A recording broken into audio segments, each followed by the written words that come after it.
만약 건물 내에서 성매매가 이루어졌고 이 사실을 건물주인 대성 씨가 알고도 묵인했다면 그 역시 형사처벌을 면하기 힘들다는 겁니다. 밤이 되면 환락의 장으로 변하곤 했다던 해당 건물 주변은 보도 직후 사람의 기척을 찾을 수 없었습니다. 불법 영업을 하던 업소들은 문을 닫고 비밀의 흔적을 지우는 듯한 모습이었는데요. 진실은 과연 제대로 밝혀질 수 있을까요? 부동산 전문가는 이번 논란에서 주목해야 할 또 한 가지 문제가 있다고 지적했습니다. 유흥업소나 의락시설, 룸사롱이 들어갈 경우에는 재산세가 높습니다. 부과되는 금액이.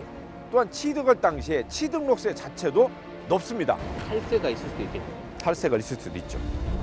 유흥주점이 입점한 사실을 알고도 일반 건물로 위장해 건물을 매입했다면 최대 10수배에 달하는 탈세까지 의심된다는 겁니다. 수백억 대 건물에서 벌어진 비밀은 이제 막 베일을 벗기 시작했을 뿐입니다.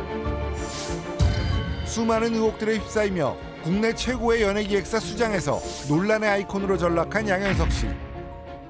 YG 엔터테인먼트의 대주주 양현석 전 대표가 성접대 의혹에 이어 탈세 의혹도 받고 있습니다. 빅뱅 멤버 승리 씨가 운영하던 일명 버닝썬 사태가 불거지며 덩달아 국세청의 세무조사를 받아온 YG 엔터테인먼트.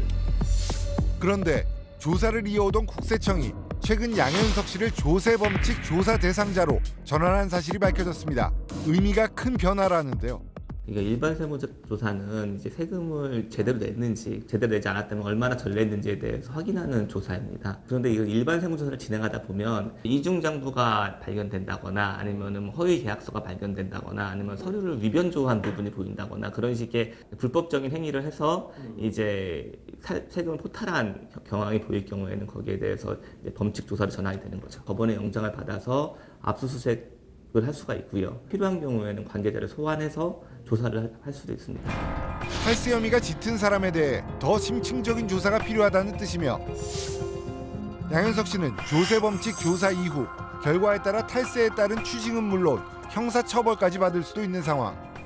탈세 기준으로 말씀드리면 5억 원 이상이 되면 징역 1년 6개월부터 12년까지 최대 12년까지 이제 그 부과가 가능하고요. 반드시 벌금을 같이 부과하게 되어 있는데요. 그러니까 포탈 세금의 2배에서 5배까지 부과할 수 있습니다.